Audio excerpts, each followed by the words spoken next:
Bagaimana jika saya mau buka bisnis lain di luar daripada rental mobil? Jawabannya saya harus mulai merekrut orang lagi, saya harus belajar lagi, dan akhirnya saya temukan pasar modal sebagai salah satu jawaban saya. Tidak mudah bagi orang untuk mengakui kesalahan itu. Nah, ini yang ngebuat kenapa banyak orang menjadi trader dan investor itu gagal, karena mereka tidak bisa mengakui kesalahan mereka. Kalau company-nya growth, harusnya dividennya dia pakai untuk kembangin perusahaannya. Tapi kalau dia udah rutin bagi dividen di atas 2 digit, mestinya kalian megang company ini yaitu memang benar-benar untuk dapat dividennya, bukan berharapin growth daripada company-nya. Sampai saat ini tuh masih rancu ya antara investasi dengan trading itu seperti apa. Tapi kalau Michael bilang justru lebih sulit menjadi seorang trader saham. Betul. Oh gitu ya? Iya, betul. Berarti apa yang ditampilkan di sosial media itu nggak seindah yang sesungguhnya? Bener.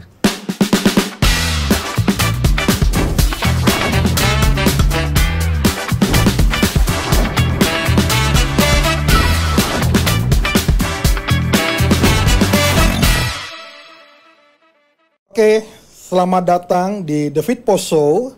Hari ini kita mau bahas satu topik yang menarik tentang trading saham bisa jadi pekerjaan utama, benar atau bohong, ya.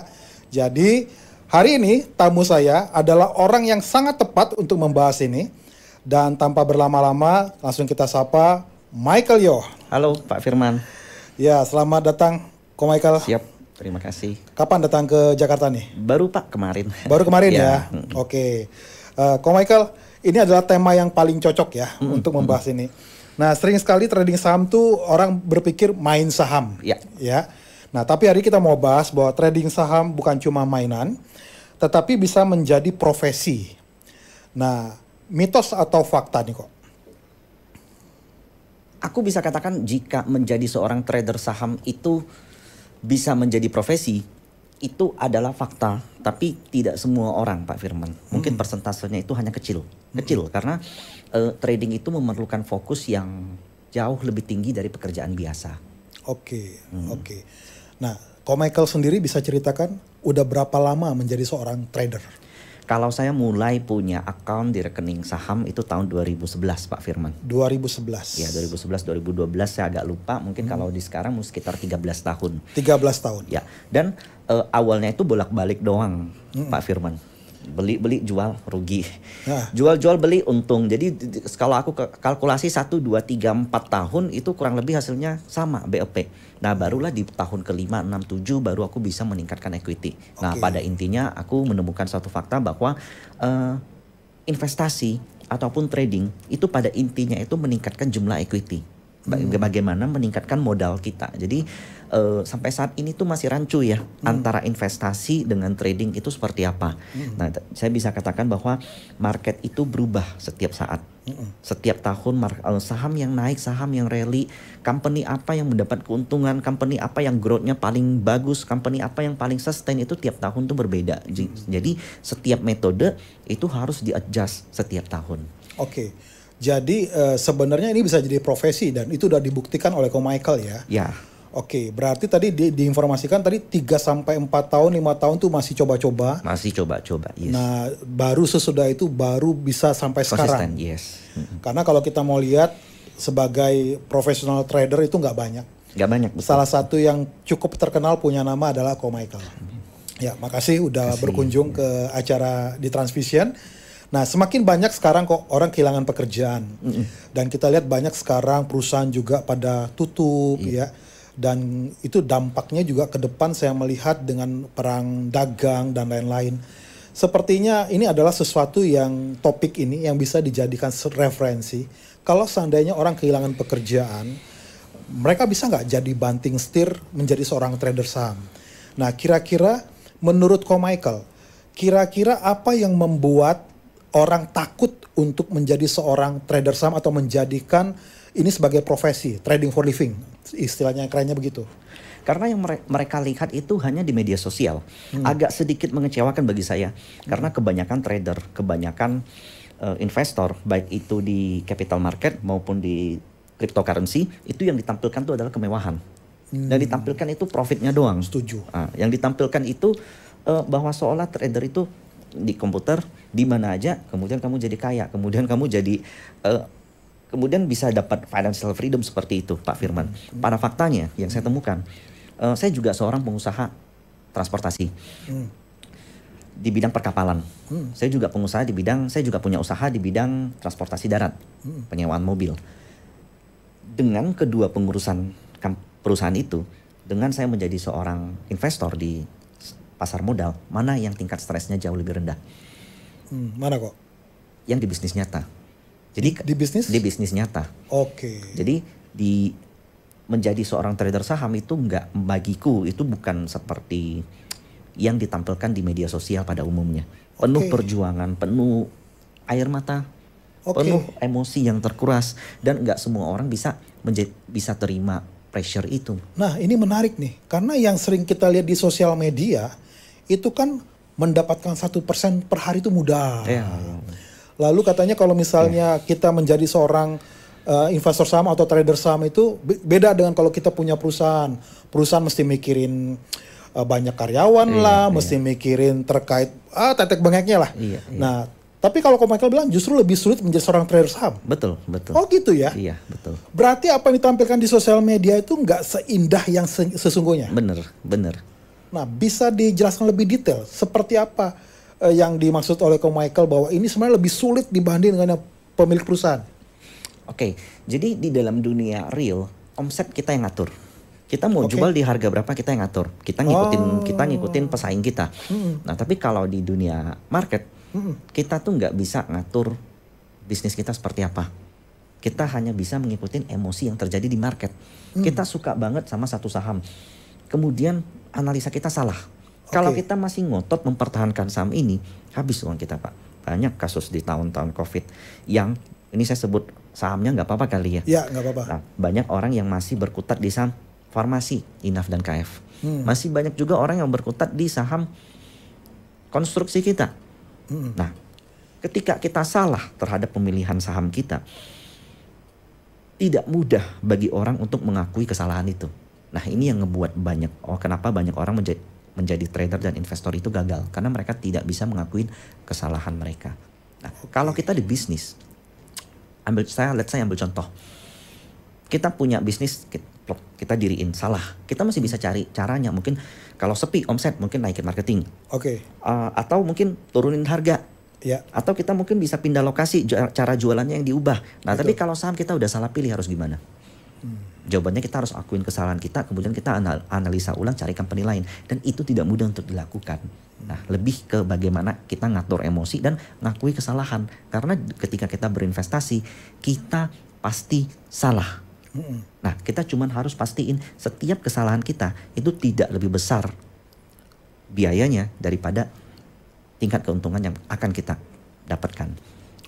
Jadi untuk menjadi profesional trader itu tidak seperti yang kita dengar di sosial media. Betul. Ini menarik nih ya. Pemirsa, ini sangat menarik karena sosial media saat ini itu banyak sekali menginformasikan bahwa untuk menjadi seorang investor saham itu banyak sekali keuntungannya tanpa ada sisi di belakangnya kesulitan, bahkan seperti yang tadi disampaikan oleh Michael bahwa ternyata lebih sulit menjadi seorang trader saham daripada memiliki bisnis konvensional. Nah, lalu pertanyaannya Michael, apa yang membuat Michael tetap bertahan seperti sekarang? Kalau kita berkaca dari 10 tahun ke belakang ya Pak Firman, bisnis saya itu termasuk bisnis yang cukup bisa saya tinggal. Jadi saya cukup manageable dari soal waktu. Jadi ketika kapal saya udah jalan, saya cukup tagih invoice. Tagih invoice pun saya nggak harus hadir secara fisik. Begitu juga dengan perentalan mobil, begitu semua mobil udah di jalan, saya ngatur orang antar, mobil dicuci, ke bengkel, segala macam udah beres.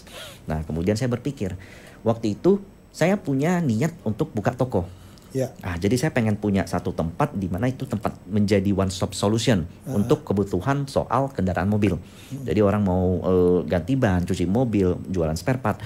Tapi kemudian saya pikir, apakah mungkin saya tetap di situ ngurus 3 bisnis untuk dalam waktu yang bersamaan dan saya yang pegang semua? Jawabannya saya pikir nggak mungkin. Dan saya juga takut, saya punya kekhawatiran kalau suatu saat bisnis rental mobil ini tergerus dengan pesaing yang lain. Oke. Bisa jadi nanti ada satu orang atau satu pengusaha yang muncul, dia punya mobil lebih banyak dari saya, dia punya koneksi lebih banyak dari saya, dia banting harga dan bisnis saya jadi terganggu. Oke. Karena saya ada melihat saat itu arah-arah terjadi perang harga dan ini nggak sehat menurut saya. Oke. Nah, so saya berpikir bagaimana jika saya membuka bisnis lain di luar daripada rental mobil? Jawabannya saya harus mulai merekrut orang lagi, saya harus belajar lagi dan akhirnya saya temukan pasar modal sebagai salah satu jawaban saya. Oke. Saya pingin contoh nih, saya tahu kalau seandainya usaha komoditas batu bara ini akan bersinar, Pak. Cara saya mengambil keuntungan ini gimana? Saya harus punya koneksi dong. Betul. Saya harus punya tambang batu bara, saya harus punya kontrak batu bara, saya harus beli alat lagi, persiapkan capex lagi dan perlu modal yang tinggi banget. Dan ini kan tidak mudah. Tapi dengan pasar modal, saya cukup beli Adaro, beres. Saya cukup beli Adaro nunggu dividen beres. Saya cukup analisa 5, 6, 7 perusahaan batu bara, mana yang terbaik, saya simpan uang saya beres. Dan ini yang membuat saya tertarik banget dengan pasar modal di Indonesia. Oke, berarti beli saham untuk mendapatkan dividen? Tidak secara eksplisit untuk mendapat dividen, tapi saya beli saham melihat company yang akan growth di setiap tahun. Karena setiap tahun perusahaan-perusahaan yang growth itu pasti berbeda-beda. Contoh tahun ini yang paling growth itu Nvidia, perusahaan teknologi. Tapi perusahaan-perusahaan lain semuanya biasa aja, flat. Oke, kalau misalnya kita di saham kok ya, itu kan kita bisa dapat capital gain, kita bisa dapat dividen. Berarti antara capital gain dan dividen ini, Michael dalam hal investasi atau trading atau beli saham itu lebih cenderung ambil capital gain-nya atau dividennya? Capital gain saya, Pak. Capital gain. Ya, karena kalau dividen, honestly yang saya lihat itu hanya yang memberikan dividen di atas 2 digit. Oke. Karena bagi saya pembagian dividen yang dibagikan di atas 2 digit, biasanya company-nya tuh nggak begitu growth lagi, Pak. Kalau company-nya growth, harusnya dividennya dia pakai untuk kembangin perusahaannya. Tapi kalau dia udah rutin bagi dividen di atas 2 digit, mestinya kalian megang company ini, ya itu memang benar-benar untuk dapat dividennya. Bukan berharapin growth daripada company-nya. Tapi ada satu perusahaan nih, Pak, ada satu sektor yang bagi saya dividennya gede, tapi dia bisa growth juga. Nah, itu sektor yang berhubungan dengan komoditas. Salah satunya adalah batu bara. Jadi batu bara ini kan terkenal membagikan dividen cukup tinggi. Perusahaannya masih growth nggak? Jawabannya masih bisa growth dari harga komoditasnya. Nah, ini yang membuat saya tuh menarik. Jadi perusahaan sektor batu bara ini kan siklikal. Nah, kita harus tahu momentum dan timing yang paling pas untuk mengakumulasi saham-saham gitu. Salah satunya adalah saham komoditas. Nah, bagi pemirsa, ke depan kita akan ada acara akan membahas lebih detail seputar market, seputar saham dan pemilihan-pemilihan saham, seperti apa kondisi market saat ini bersama dengan Ko Michael. Tunggu aja momennya. Ikuti sosial media yang ada di The Transvision ya sama David Post.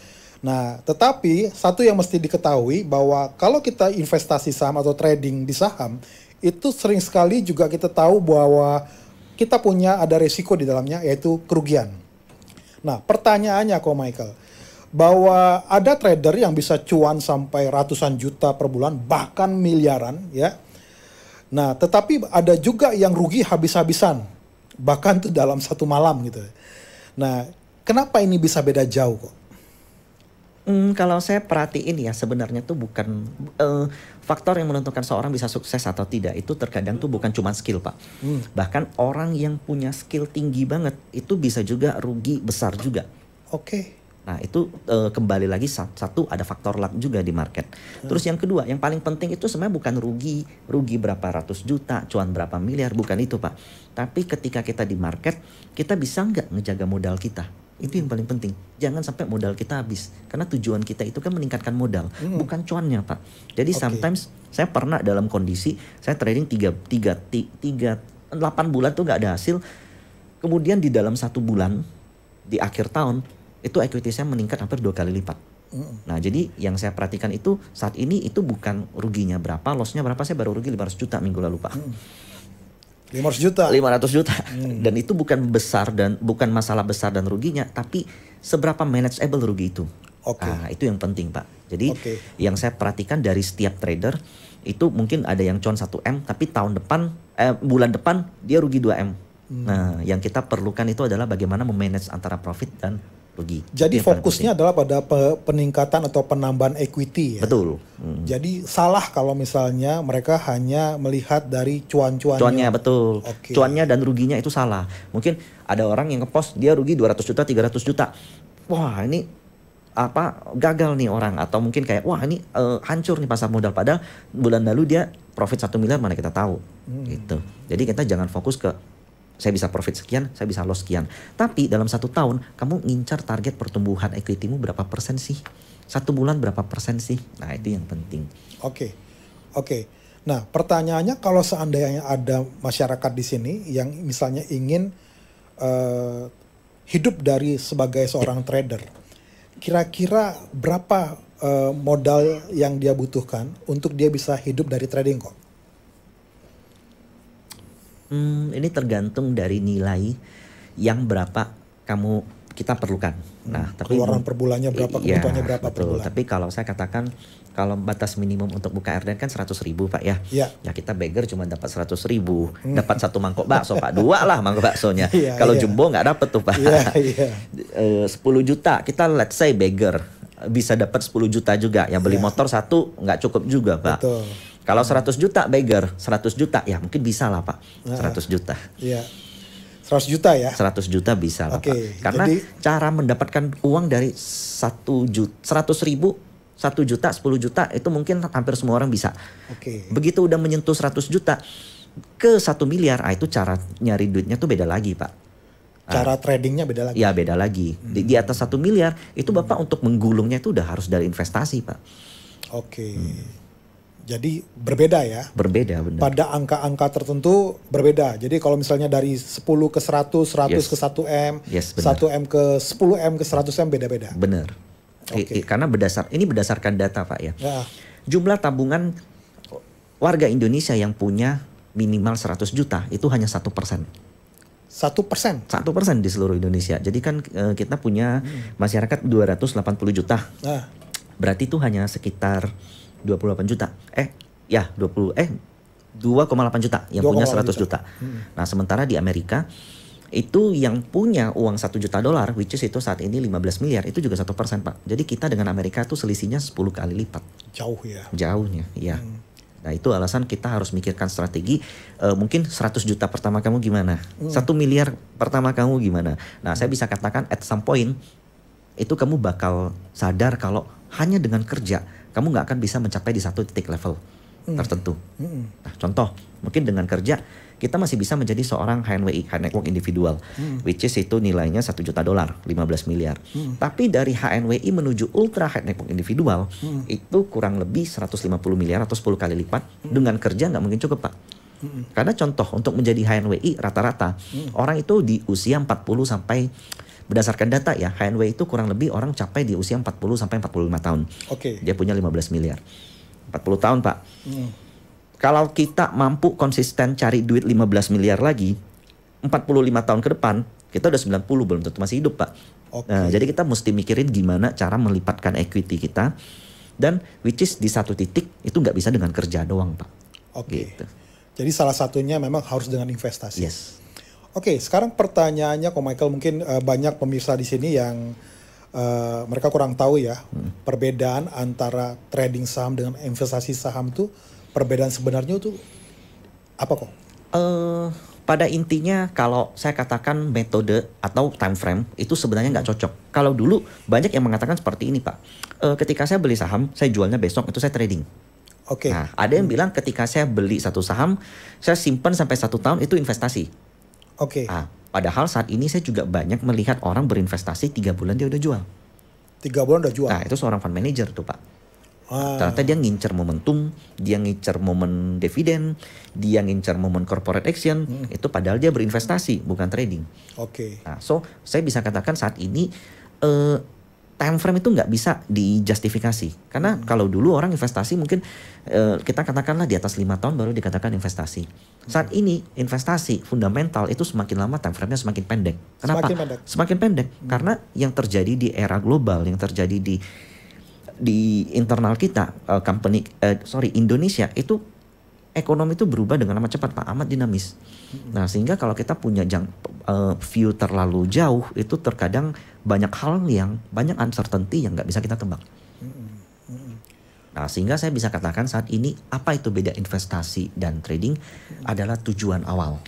Tujuan awal. Ya, tujuan awal kita buka account itu kita mau beli company-nya kah? Oke. Ngelihat growth-nya kah? Ngelihat dividennya kah? Oke. Berarti atau hanya untuk beli dan jual di atas. Nah, itu yang ngebuat itu beda tuh. Oke, ini menarik ya. Berarti untuk menjadi seorang trader di awal itu berarti orang harus tentukan dulu ya intentionnya ya, niatnya. Intentionnya, ya. yes. Ya, dia mau sebagai trader kah Yes. atau sebagai investor. Yes. Tetapi sekarang kalau mau bicara trader dan investor, sekarang tadi yang Ko Michael bilang bahwa sekarang juga nggak bisa kita pakai satuan waktu yang tadi misalnya nggak bisa lagi. Beda.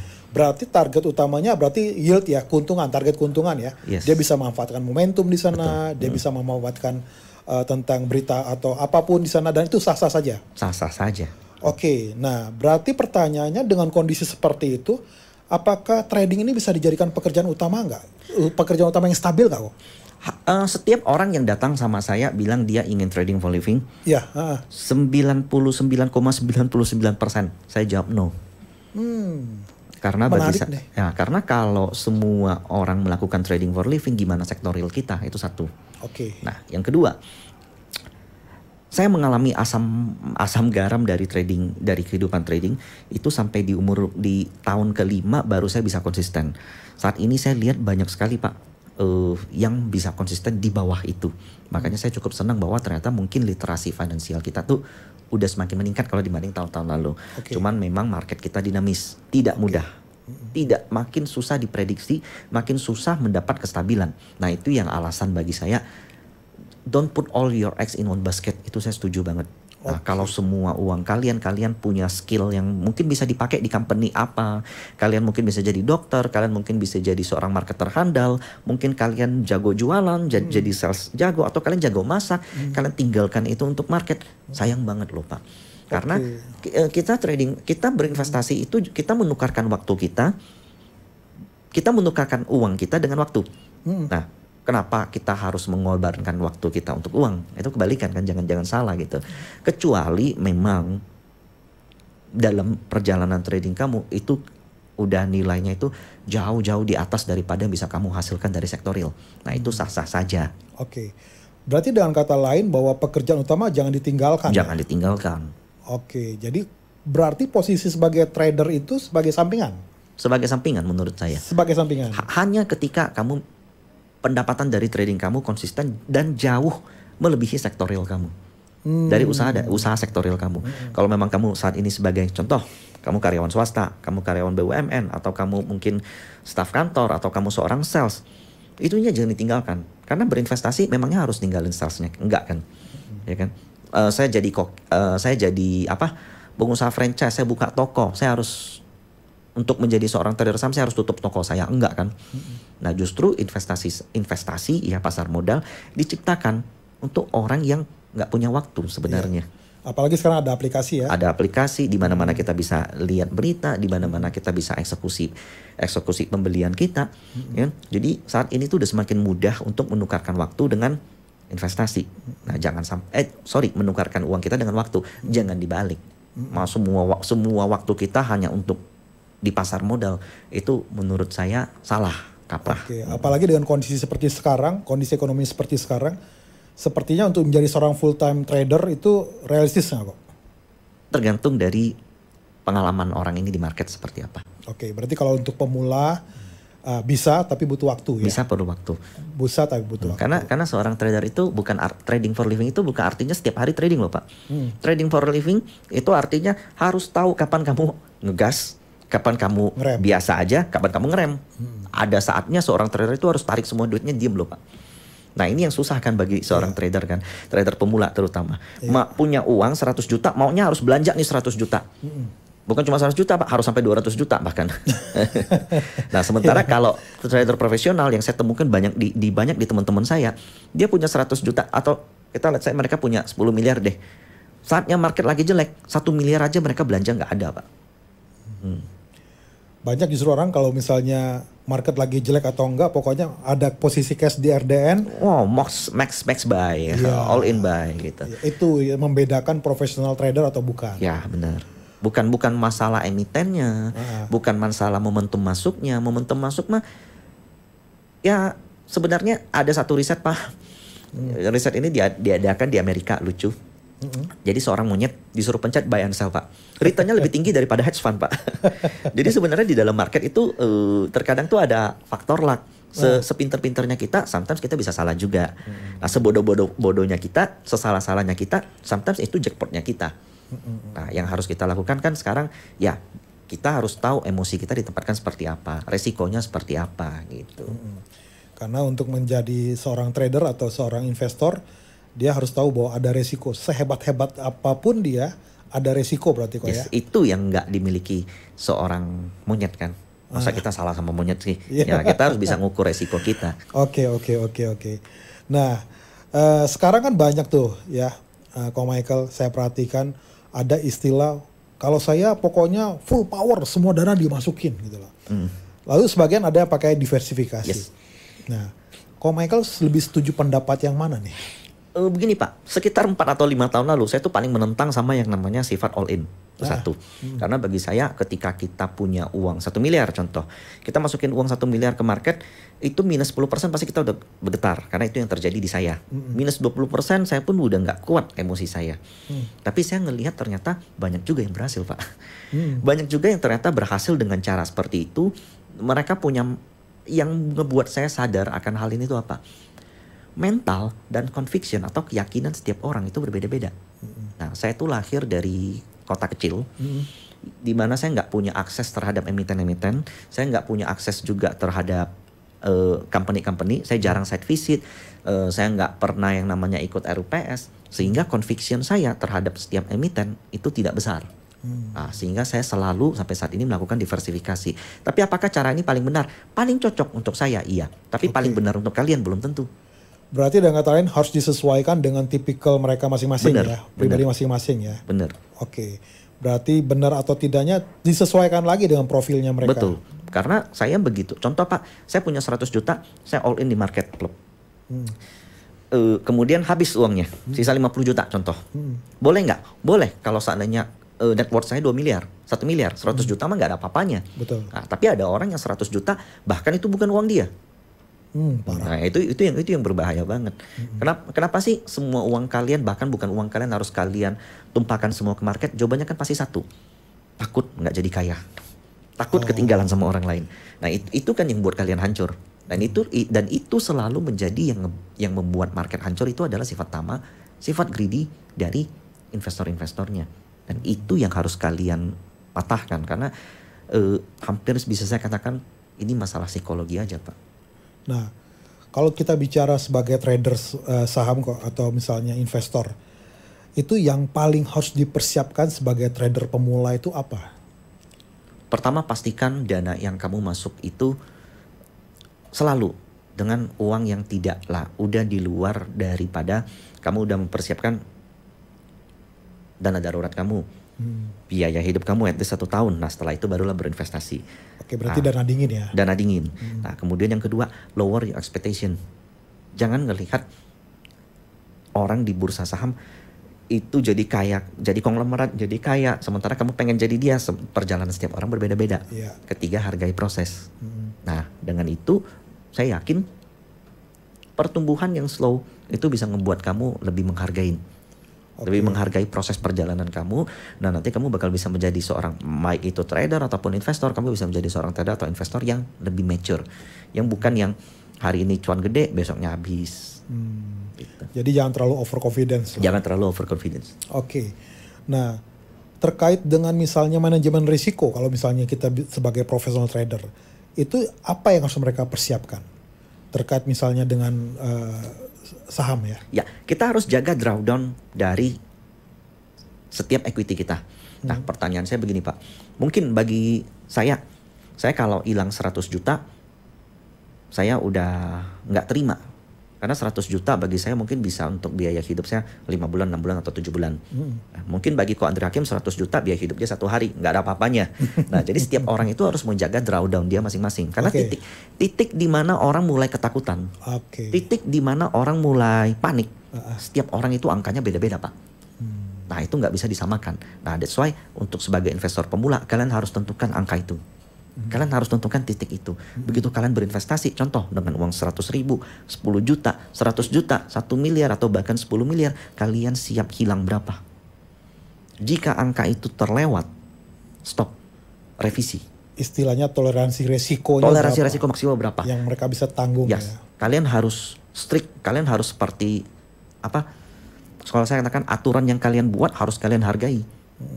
Jangan hanya karena kalian melihat orang lain sukses sementara kalian udah di batas maksimal. Kalian merasa, oh ini juga nanti naik dikit. Nah, ujung-ujung sahamnya turun 90%, 80%. Banyak saya temukan kasus seperti itu, Pak. Makanya saya bilang trader, investor itu nggak bisa dicek dengan time frame. Di awalnya masuk, targetnya jual 20%, 30%. Tapi nyangkut nggak jual-jual. Padahal trader, udah 3 tahun nggak jual-jual. Trader apa yang 3 tahun nggak jual-jual? Nyangkut lagi. Tiba-tiba mendadak jadi investor. Oke, nah sekarang kan kalau kita lihat banyak sekali anak-anak Gen Z kok. Mereka ini kan kepingin serba instan. Ya, cepat kaya. Ya, cepat ya pokoknya trading hari ini kalau bisa besok cuan. Bila perlu menit berikutnya cuan. Ya. Nah, tetapi dari paparan ini yang saya dapatkan ini berbeda dengan yang umum yang ada di sosial media. Ya, Ko Michael sampaikan bahwa sebenarnya lebih beresiko untuk sebagai seorang trader, lebih beresiko kalau misalnya kita meninggalkan bisnis konvensional. Bahwa kita harus tidak boleh overconfidence. Nah, ini kebalikan daripada anak-anak Gen Z sekarang. Nah, yang bisa Ko Michael sampaikan kepada mereka yang mendengar podcast ini, kalau misalnya mereka ingin menjadi seorang professional trader kayak Ko Michael, itu apa yang harus mereka persiapkan di tengah-tengah bombardir dari sosial media yang membuat mereka itu kok gimana kok? Saya coba cerita sedikit boleh Pak ya. Nah jadi saya coba melihat memang selama 2-3 tahun ke belakang tuh saya coba melihat fenomena baby boomer dan Gen Z ini. Kenapa baby boomer dan Gen Z ini jauh berbeda dengan generasi saya, generasi Bapak jauh berbeda. Karena yang saya temukan adalah pertama, tingkat turnover kerja dari baby boomer dan Gen Z itu tinggi sekali. Saya kalau dulu kerja di satu company, ditekan bos, gaji rendah, dipotong insentif, saya tetap bertahan Pak. Minimal 2 tahun saya kerja, 2 tahun 3 tahun. Saya juga tiap buka usaha nggak ada hasil, 2-3 tahun, 4 tahun saya tetap lanjut Pak. Tapi baby boomer, Gen Z, banyak yang kerja 1-2-3 bulan berhenti. Nah, dan kemudian banyak juga yang mengatakan tingkat fokus dari Gen Z dan baby boomer itu rendah dibanding dengan milenial dan generasi sebelumnya. WHO menemukan fakta bahwa banyak bayi di umur 6-7 tahun belum bisa bicara, speech delay istilahnya, itu karena terlalu sering melihat konten. Terlalu sering melihat YouTube, TikTok, Instagram, YouTube Short yang punya waktu 1 menit atau less than 1 minute. Itu kan yang paling sering dikonsumsi sama kita saat ini. Kita ngelihat video motivasi 1 menit langsung merasa hidup jadi berubah gitu loh. Kita ngelihat video motivasi yang lain. Kita ngelihat bagaimana seorang entrepreneur, pengusaha bakso, contoh sukses, kita pengen jadi pengusaha bakso. Besoknya ngelihat bagaimana seorang pejabat sukses merestruct perusahaan BUMN, pengen jadi pejabat gitu loh. Ya, terlalu sering mengkonsumsi short term content itu ngebuat fokus orang hilang, kemudian motivasi rendah, dan kita jadi nggak bisa konsisten dan daya tahan rendah. Nah ini yang harus diperbaiki Gen Z dan baby boomer karena ini mesin pembunuh loh. Menurut saya, kalau kita biarkan kalian sering mengkonsumsi short term konten seperti TikTok, Instagram, ini bisa jadi mesin pembunuh buat kalian. Ini mesin pembunuh untuk masa depan kalian. Karena yang perlu kita lihat dalam sejarah, orang-orang besar itu mereka setia. Mereka konsisten terhadap apa yang mereka kerjakan. Kita lihat bagaimana Steve Jobs dengan Apple. Kita lihat bagaimana Elon Musk dengan Tesla. Kita lihat bagaimana Warren Buffett dengan Berkshire Hathaway-nya. Kita lihat bagaimana Jackson dengan Nvidia. Kita lihat bagaimana seorang tokoh yang besar itu mereka mengerjakan sesuatu itu tidak dalam waktu 1 tahun, Pak. 1, 2, 3 tahun tidak. Mereka kerjain itu dalam waktu puluhan tahun dan bisa menjadi seorang yang namanya tersohor seperti sekarang. Nah, ini mesin pembunuh utama. Jadi saran saya untuk Gen Z baby boomer, kalian mesti mulai berubah untuk fokus terhadap apa yang kalian baca, apa yang kalian suka gitu. Oke. Berarti itu yang harus sebagai dasar ya. Ya, sebagai dasar. Ibaratnya mau jadi seorang professional trader boleh, tetapi mereka juga harus down to earth ya. Harus tahu ada resikonya, harus ada prosesnya, dan harus tadi yang seperti tokoh-tokoh yang sama Michael. Dan sekarang pertanyaannya kok. Nah, ini kan ke depan saya perhatikan bahwa kita nggak bisa menghalangi orang sekarang dengan kondisi seperti sekarang. Mereka coba untuk mereka mencari tanda kutip uang atau cuan yang dijadikan untuk membiayai hidup mereka, keseharian mereka dari trading saham atau dari investasi saham. Nah, dan saya perhatikan Michael ini adalah salah satu yang memang selain saya dengar ya, ada banyak saya lihat professional trader mereka usianya baru 2 tahun, 3 tahun ya. Mereka mengajarkan tentang hal-hal yang menurut saya ya kurang sesuai. Nah, mereka ini kan kebanyakan kepingin mendengar informasi-informasi yang serba instan yang tadi Michael bilang.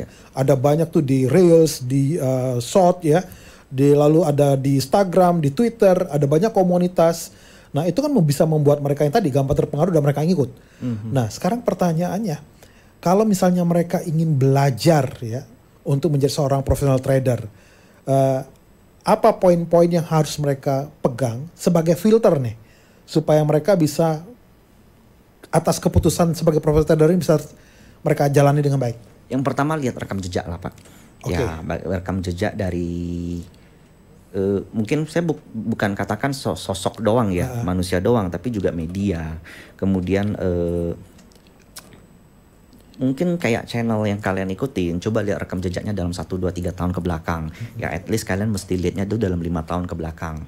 Nah kalau memang itu menurut kalian make sense, menurut kalian ini memang sesuai dengan aturan-aturan yang ada, boleh kalian ikutin. Jangan semuanya dipelajarin.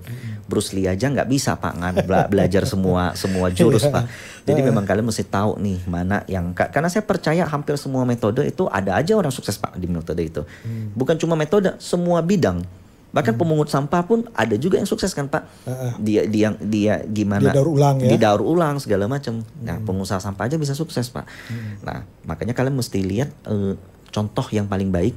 Kemudian jangan di copy paste mentah-mentah. Karena dia bisa, belum tentu itu sesuai dengan, belum tentu kamu bisa gitu loh. Kamu belum tentu bisa dengan caramu. Jadi kamu harus lakukan dengan caramu sendiri. Belum tentu bisa dengan cara dia, maksudnya. Oke. Nah, selanjutnya berarti untuk pemirsa yang misalnya ingin belajar terkait dengan bagaimana menjadi seorang professional trader, bahwa ada link, ada barcode ya di layar daripada screen ini. Itu bisa scan barcode dan itu nanti bisa belajar langsung, di coaching langsung, masuk ke dalam grup yang akan di-maintain langsung, dibimbing langsung oleh Michael. Ya, nah ini bukan sesuatu yang mudah untuk mengajak Michael untuk mengisi podcast ini, karena kita memiliki visi yang sama bahwa baru berapa persen ya ya? Ya. Nah dari jumlah penduduk Indonesia dibanding dengan di luar negeri itu sangat masih besar peluangnya, dan karena kebetulan ini podcastnya ada di channel-channel yang ada di IndiHome maupun Transvision, jadi bagi yang di daerah, Michael ini dari daerah, ya, saudara bisa menjadi seorang professional trader yang berhasil seperti Michael. Mau di kota manapun, di daerah manapun, gampang, tinggal scan barcode yang ada, nanti akan masuk ke dalam grup yang akan langsung di coaching oleh Michael. Nah, sebelum kita tutup nih ya, kira-kira menurut Michael, ya, caranya bagaimana mereka sebagai profesional yang pemula ini untuk menjadi seorang professional trader, ada 5 tahapan atau langkah-langkah apa yang paling penting harus mereka siapkan sejak dini?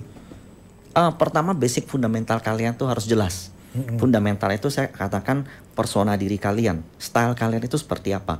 Kalian tipikal orang yang suka ambil dividen kah? Atau tipikal orang yang nggak bisa tahan ngelihat suatu pergerakan, suatu instrumen geraknya lama. Karena setiap itu kan melawan diri sendiri, Pak. Nah, kalau saya tipikal yang nggak bisa lama, Pak. Saya disuruh nyimpan 1 tahun 2 tahun saya nggak mau. Saya maunya ya at least 1-2 minggu udah mulai bergerak. Makanya saya cari momentum. Nah, jadi kalian satu itu harus kalian kenali diri sendiri. Yang kedua, lower your expectation, kembali lagi seperti tadi. Kemudian yang ketiga, hargai proses. Nah, setelah itu terus belajar. Kayak saya aja perlu 5 tahun gitu. Ada yang 1 tahun merasa kayak ini udah gagal atau apa segala macam gitu, Pak.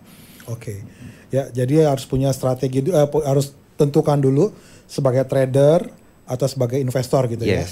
Lalu pahami ada resikonya ya. Lalu yang berikutnya adalah siap untuk rugi ya tadi ya. Nah, lalu yang berikutnya, Ko Michael, bagaimana cara untuk Ko Michael, mereka ini nanti bisa belajar sama Ko Michael?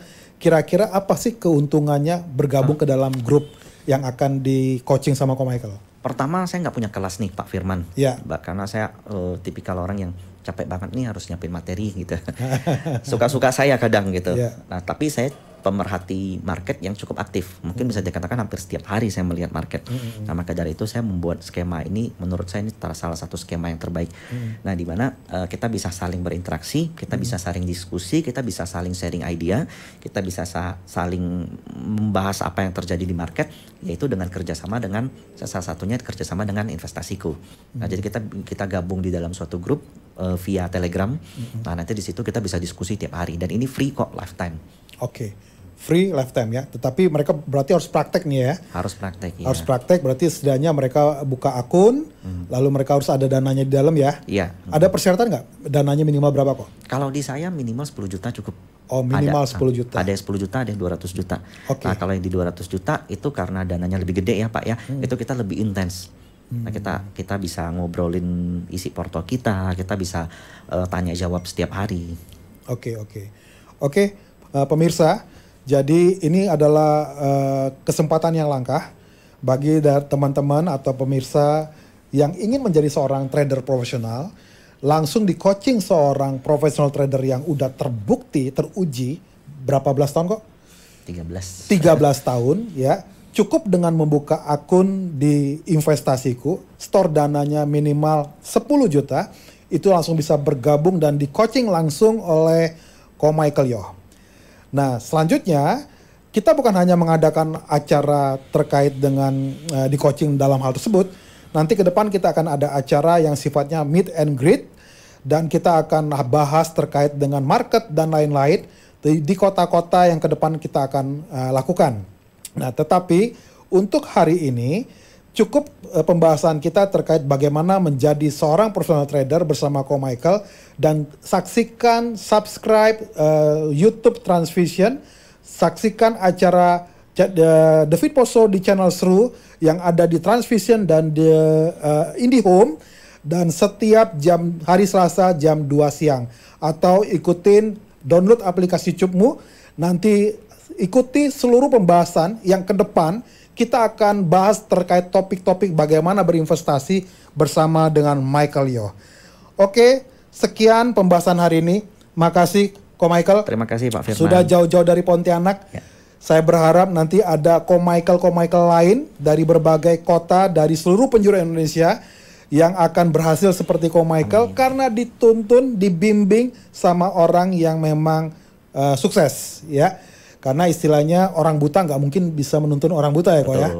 Nah, jadi gunakan, ikuti kesempatan ini tanpa berlama-lama. Silakan scan barcode-nya dan ikuti terus informasi di sosial media, dan jangan lupa tonton di channel Seru yang ada di IndiHome dan yang ada di Transvision.